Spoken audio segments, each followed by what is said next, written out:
Hello everybody, welcome to the Wonky Angle, where I talk about electronic music, both new and old. And today, I'm talking about the new album from Bonobo, Fragments.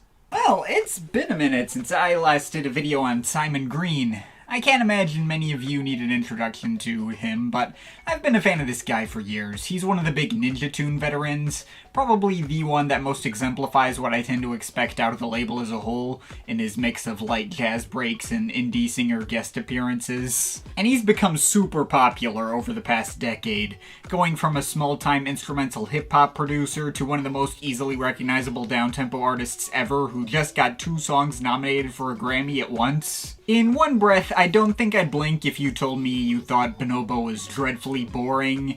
The style he's explored has been copied by loads of artists over the years, to the point where his music can feel really generic in the grander scheme of this particular scene.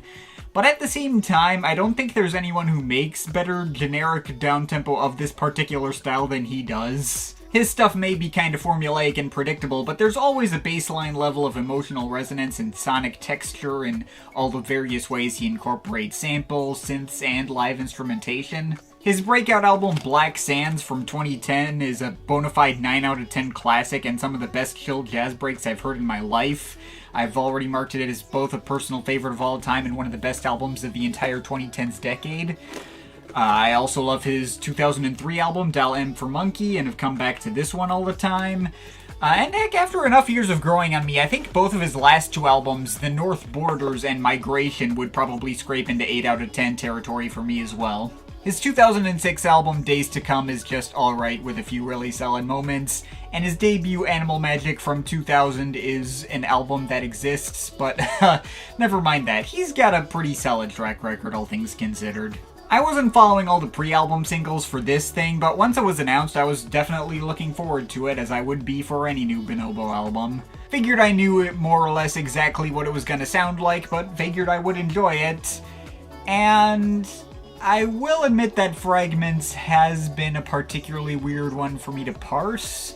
I've gone back and forth a lot with this one, and it's rapidly grown and shrunk on me over the past several days. When I first heard it, I honestly found it to be kind of underwhelming. It may absolutely be a Bonobo album through and through that follows all his usual hallmarks and couldn't be mistaken for anyone else, but there have been a lot of listens of this thing where it just wasn't clicking with me on a deeper level. Like some intangible but fundamental part of the equation was missing that I couldn't put my finger on. And it felt weird to me that it was being marketed as his most emotionally intense work for him to make. I wasn't really getting that deeper emotional resonance I usually get out of his stuff. Granted, I also remembered thinking the same thing about his last album, Migration, when I first heard that one, and that eventually grew on me a lot more. So I have made sure to give this album as fair a chance as I could and let it sit with me. And at the end of the day, I do think I can definitively say that this album is good.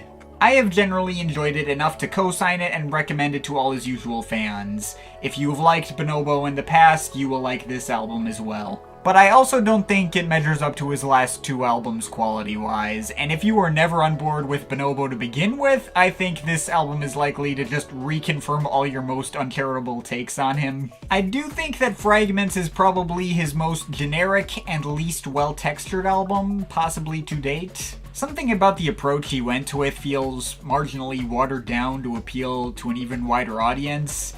But at the same time, I don't think he sacrificed any of the fundamentals that got his music to work, and I don't think this album is going to result in him losing any fans. If there's any explanation I can find for the PR comment about this being the most emotionally intense work for him to make, I think that may stem from this album not relying on samples as much as he typically does. He obviously isn't completely ditching them, but it feels like most of these grooves are built around original material made out of synths and live instrumentation, with any samples used more as window dressing, I guess. Possibly a hook or two, but more often just background elements. And I can definitely see how that approach would be much more difficult for him to make, and require more effort on his part just to get these mixes to have the same level of warmth and depth that he's known to have. Emotionally intense to make is not the same as emotionally intense to listen to. I know that from direct experience. This is at least a better album than Days to Come. It is way more consistent than that album was in any case, so there is that. Now, in terms of individual tracks, I will have to say my thoughts fluctuated a lot more on the first half of this album than they did on the second half. There's a fairly standard string intro in Polyghost, which exists. It ain't the Black Sands prelude, but it's a nice intro. And then going into Shadows as the opener, kind of mixed thoughts on that one too. Instrumentally, it's like the exact average of every track Bonobo has made after 2010, and Jordan Rakei's vocals here didn't really grab me as anything special. But it does have a solid and easily memorable hook, and it's got a nice groove to it. It's nice. I'd certainly take this any day over Break Apart from Migration, and I think this is a good sign when this is probably my least favorite of the vocal tracks on this album. It's still pretty good. Rosewood, meanwhile, is basically the sequel to MK from the North Borders.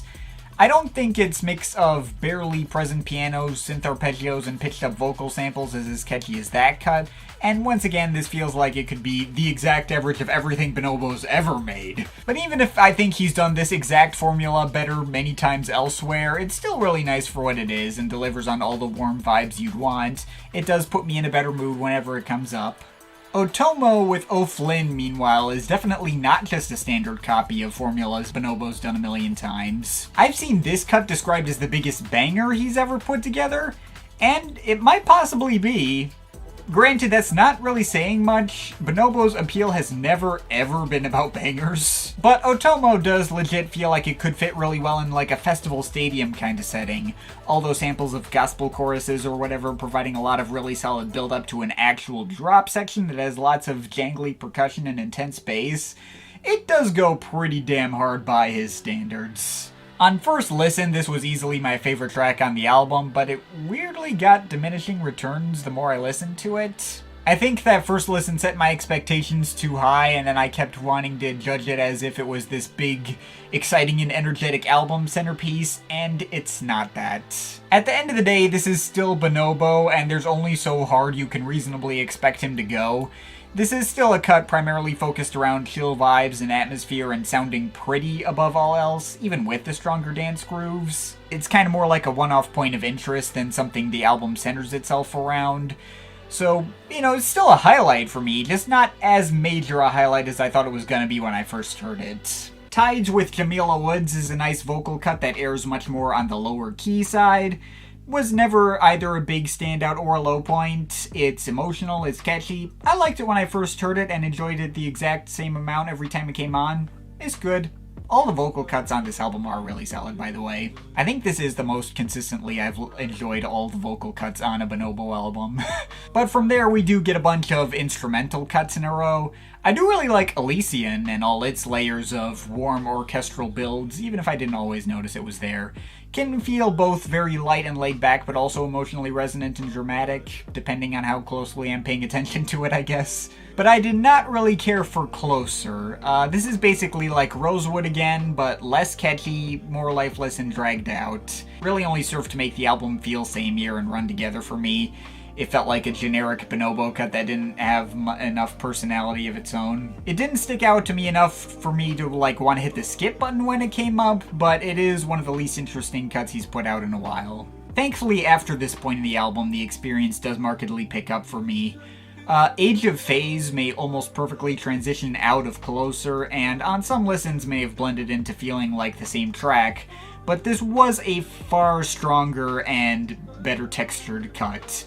All the plinky kalimbas and chopped up vocal snippets going over the house beats did pull me in a decent bit more, even when I wouldn't notice the transition at first, and there's even some bassy, thumping drop sections, not unlike those on Otomo that hit pretty hard, but without really hyping me up for it in the same way. I think this cut may have been my favorite in the bunch. Although then we get From You with Joji, which didn't really stick out to me at first, but with every subsequent listen got a little better, and I think might now just be my favorite of all the vocal cuts. It may feel really simple with all the standard trap beats and Joji's usual moody and understated, half-mumbled delivery. When I first saw that he was going to be on this album, I was like, yeah, he is definitely the kind of singer that makes perfect sense showing up on a Bonobo record. But I didn't expect to be as pulled in by all the deep bass washes and Joji's harmonizing with himself. As understated as this track is, it does surprisingly carry a lot more emotional heft than it initially let on, and it feels like the musical equivalent of a bunch of dark storm clouds floating over the sound of the album. easily the biggest grower for me on this album. Then we get two more instrumentals. Counterpart, I suppose, feels like a part 2 to Age of Phase, and similarly was another one of the biggest highlights for me in its low-key meanderings through plinking bells and kalimbas and harps and synth blips. There's another section that has more intense house beats, and even one little section with an acid breakdown. Those acid synths were enough to fully cement this cut as one of my biggest favorites here. The next track, Sapien, also focuses quite a lot on shifting micro house adjacent arrangements and occasional deeper bass grooves, and it's not nearly as interesting or evocative as the cut immediately follows, but it's nice too. And then finally we close with the last vocal cut, Day by Day, with Cachabone, which is one last big consistent highlight for me. It's like an instrumentally denser and more emotionally resonant counterpart to Tides, with an equally catchy hook and even a nice sax solo at the end. This has to be the strongest and most satisfying album closer Bonobo's had since Black Sands. And that's everything on Fragments. It's definitely a good album. The whole closing stretch from Age of Phase through to the end is the best part for me. And the rest of it, while I would keep changing my mind on whether I was into it or not, every track would at least have at least one listen where it would really work for me. Maybe besides Closer, but that one's still fine. I still think that Bonobo has made much more striking and evocative material in the past. The North Borders and Migration have had much more memorable standouts, and a lot of the instrumental cuts on this one sound really similar to me. As much as I do really like cuts like Age of Phase and Counterpart, I'm not sure if they're gonna rank among my favorites he's ever done. I'm not about to say that Bonobo was like going through the motions on this one, but that thought did enter my head on some listens of this thing.